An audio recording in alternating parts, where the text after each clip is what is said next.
किस दिन की मोहलत दी थी। मैं तहे दिल से सुप्रीम कोर्ट का शुक्रिया अदा करना चाहता हूं, बहुत बहुत। उन्होंने चुनाव प्रचार करने के लिए मुझे ये मोहलत दी थी। 21 दिन कल पूरे हुए। अब यहां से मैं सीधा तिहाड़ जा रहा हूं। ये 21 दिन मेरे लिए बहुत विस्मरणीय है।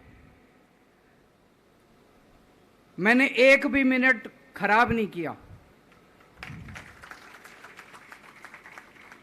रात दिन 24 घंटे देश को बचाने के लिए प्रचार किया है। केवल आम आदमी पार्टी के लिए प्रचार नहीं किया, सारी पार्टियों के लिए प्रचार किया। बंबई भी गया, भिवंडी भी गया, हरियाणा भी गया, उत्तर प्रदेश भी गया, पंजाब भी गया, जमशेदपुर भी गया। जहां मौका मिला, जहां जिसने बुलाया, उसी के लिए प्रचार करने के लिए गया, देश बचाने के लिए। मेरे सामने देश था। आम आदमी पार्टी इंपॉर्टेंट नहीं है, आम आदमी पार्टी सेकेंडरी है, पहली हमारे लिए देश है। तो मैं दिल्ली के लोगों को कहना चाहता हूं, आज आपका बेटा दोबारा जेल जा रहा है, इसलिए नहीं कि मैंने कोई भ्रष्टाचार किया है, इसलिए कि मैंने तानाशाही के खिलाफ आवाज उठाने की जरूरत की है। इस प्रचार के दौरान एक सबसे बढ़िया बात यह हुई कि सारे देश के सामने प्रधानमंत्री श्री नरेंद्र मोदी जी ने यह कबूल किया कि उनके पास मेरे खिलाफ रत्ती भर भी सबूत नहीं है। हम कहते थे ना, जब भी हमसे पूछा जाता था कि भाई ये कह रहे हैं 100 करोड़ रिश्वत ली, 100 करोड़ रिश्वत ली, वो 100 करोड़ कहां गया? 500 से ज्यादा जगह तुमने रेड मार ली, कहीं चवन्नी मिली हो, अठन्नी मिली हो, 1 रुपया मिला हो, कहीं हमने खर्च किया हो, कहीं कैश पड़ा हो, कहीं लॉकर में मिला हो, कहीं स्विस बैंक में मिला, कहीं चवन्नी नहीं मिली, तो पैसा कहां गया? तो एक टीवी चैनल के इंटरव्यू में उस टीवी वाले ने मोदी जी से पूछा कि प्रधानमंत्री जी, ये केजरीवाल चारों तरफ कहता घूम रहा है कि आपके पास उसके खिलाफ कोई सबूत नहीं है, आपके पास उसके खिलाफ कोई रिकवरी नहीं है, फिर आपने उसको गिरफ्तार कैसे कर रखा है? पता है प्रधानमंत्री जी ने क्या कहा? प्रधानमंत्री जी कहते हैं, मैं मानता हूं कि केजरीवाल के खिलाफ कोई सबूत नहीं है, मैं मानता हूं कि केजरीवाल के खिलाफ कोई रिकवरी नहीं है, क्योंकि केजरीवाल अनुभवी चोर है। चलो मान लिया मैं अनुभवी चोर हूं, तुम्हारे पास सबूत तो नहीं है, तुम्हारे पास रिकवरी तो नहीं है, तो यूं ही डाल दिया मेरे को जेल में, बिना सबूत के डाल दिया मेरे को जेल में, बिना रिकवरी के डाल दिया जेल में। देश के इतिहास में 75 साल में सबसे ज्यादा बहुमत से आई हुई सरकार है। एक बार 70 में से 67 सीट, दूसरी बार 70 में से 62 सीट, 55% से ज्यादा वोट शेयर। इतने भारी बहुमत वाली सरकार के मुख्यमंत्री को आपने बिना सबूत के जेल में डाल दिया।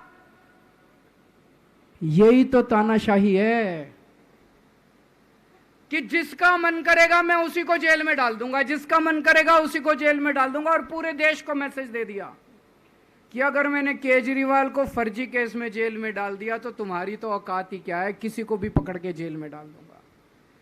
इसी तानाशाही के खिलाफ लड़ रहा हूं मैं, और इस किस्म की तानाशाही अपने देश को बर्दाश्त नहीं है। भगत सिंह ने कहा था ना कि जब सत्ता तानाशाही हो जाए तो जेल जिम्मेदारी बन जाती है, सबकी जिम्मेदारी है जेल में जाना, इसके खिलाफ आवाज उठाना। भगत सिंह के चेले हैं। भगत सिंह देश को बचाने के लिए, देश को आजाद कराने के लिए जेल गए थे। भगत सिंह देश को आजाद कराने के लिए फांसी पे चढ़े थे। हम देश को बचाने के लिए जेल जा रहे हैं।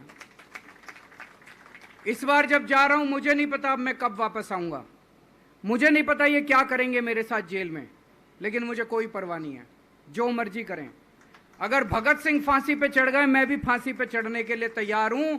मेरे शरीर का एक एक कतरा इस देश के लिए है, मेरे शरीर के खून की एक एक बूंद इस देश के लिए है, मेरे जीवन का एक एक पल देश के लिए है।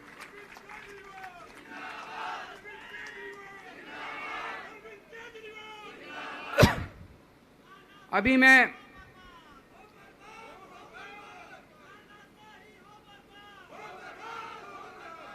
अभी राजघाट गया था सभी साथियों के साथ। महात्मा गांधी की समाधि पे हम लोगों ने श्रद्धांजलि दी। गांधी जी ने इस हमारे देश से तानाशाही का अंत किया था, वो हमारे लिए प्रेरणा स्रोत हैं। उसके बाद हम कनॉट प्लेस गए, हनुमान मंदिर, वहाँ पे हमने हनुमान जी के मंदिर में जाके हनुमान जी का आशीर्वाद लिया। 4 तारीख को भी मंगलवार है, भली करेंगे बजरंग बली, करेंगे कि नहीं करेंगे? बोल बजरंग बली की। इनका नाश करेंगे, तानाशाहों का नाश करेंगे। अपने को किसी व्यक्ति विशेष से अपनी कोई दुश्मनी नहीं है, अपनी दुश्मनी तानाशाही से है। तानाशाही बर्दाश्त नहीं है अपने को। तो 4 तारीख को भी मंगलवार है और बजरंग बली का मेरे ऊपर, पार्टी के ऊपर बहुत आशीर्वाद है, देश के ऊपर बहुत आशीर्वाद है। मैं प्रार्थना करने गया था बजरंग बली को कि हे बजरंग बली, मेरे देश को बचा लो। अभी कल एग्जिट पोल आए हैं, मेरे से लिखवा लो, सारे एग्जिट पोल फर्जी हैं, बिल्कुल फर्जी हैं। एक एग्जिट पोल वाले ने राजस्थान में टोटल 25 सीट है, उसमें 25 में से 33 दे दिए उन्होंने बीजेपी को। ऊपर से आया होगा भाई बीजेपी को ज्यादा देने हैं, तो उसने कहा मोदी जी क्या याद रखोगे आप भी, आपको 25 में से 33 दे दिए। तो पूरा का पूरा फर्जी है, पूरा एग्जिट पोल फर्जी है। लेकिन असली मुद्दा ये है, इनको गिनती से 3 दिन पहले फर्जी एग्जिट पोल कराने की क्या जरूरत थी, ये समझने वाली बात है।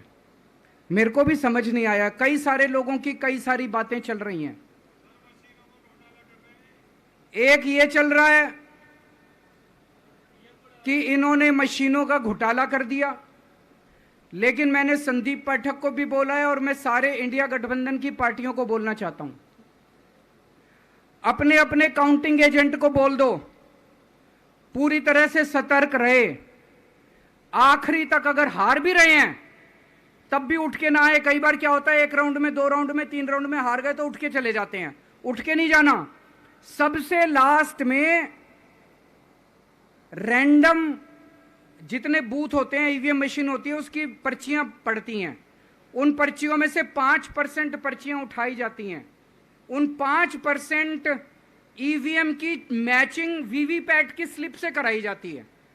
वीवीपैट पे जो स्लिप है उसकी काउंटिंग होती है, जैसे बैलेट पेपर की काउंटिंग होती थी, और उसकी काउंटिंग और ईवीएम की चेकिंग होती है दोनों की। एक भी मशीन अगर मैच ना करे तो वहां चुनाव रद्द कर दिया जाता है। तो अगर आपने ये चेकिंग कर ली वहां पे, तो इसका मतलब फिर ईवीएम का घोटाला हम बचा सकते हैं। फिर ईवीएम के घोटाला अगर कर रखा इन्होंने तो हम उसको एक्सपोज कर सकते हैं। तो सब लोगों ने लास्ट तक रुक के, आपका कैंडिडेट हार भी रहा है तब भी आखिरी तक रुक के आपको ये ईवीएम की चेकिंग करा के आनी है, ईवीएम और वीवीपैट की मैचिंग करा के आनी है।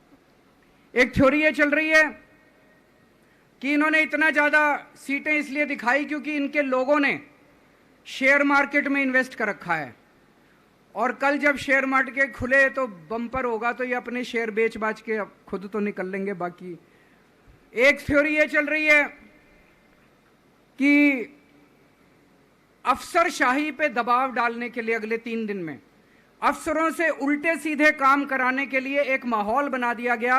भाई आ तो हम ही रहे हैं, तो हमारी बात मानो, उल्टे सीधे काम करो, काउंटिंग में गड़बड़ कराएंगे, सब कुछ करेंगे। लेकिन फिर से मैं कह रहा हूं, अपने को, अपने काउंटिंग एजेंट, एआरओ, सब आरओ, सब लोगों को अपने को ट्रेन करके भेजना है और अपने को चौकन्ना रहना है। बाद में हम कहते रहे इन्होंने ये कर दिया, उसका कोई फायदा नहीं होगा। अभी अपने को चौकन्ना रहना है।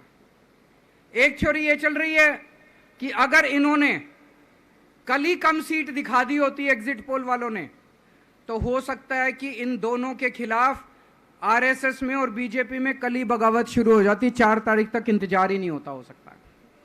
तो कई सारी थ्योरी चल रही हैं, लेकिन अपने को सतर्क रहना है, चौकन्ना रहना है। मेरा अपना मानना है कि 4 तारीख को इनकी सरकार नहीं बन रही है। ये एग्जिट पोल से घबराने की जरूरत ही नहीं है, माइंड गेम है इनका, माइंड गेम खेल रहे हैं। आपको डिस्करेज करने के लिए, डिप्रेशन में डालने के लिए बिल्कुल नहीं जाना। आप उससे जाओ कि आप जीत रहे हो, आप अपने उस कॉन्फिडेंस से जाओ कि आप जीत रहे हो, और आखिरी तक आपको बैठे रहना है, किसी भी हालत में बैठे रहना है आपको। हमें हर एक को लड़ना पड़ेगा। ये चुनाव किसी पार्टी का या किसी नेता विशेष का नहीं है, ये चुनाव इस देश को बचाने के लिए है, इस देश में जनतंत्र को बचाने के लिए है। जिसके लिए भगत सिंह, गांधी जी सब लोग लड़े थे, वही माहौल आज है। जिस तरह से हमने अंग्रेजों को हटाया था, आज इस सत्ता को अपने को हटाना है। तो मैं सभी आप सब लोगों का, सभी साथियों का बहुत बहुत शुक्रिया अदा करना चाहता हूं। बहुत साथ मिला आप लोगों का इन 21 दिनों में। अब जब भी मैं लौट के आऊंगा फिर मिलेंगे आप लोगों से, तब तक के लिए अलविदा।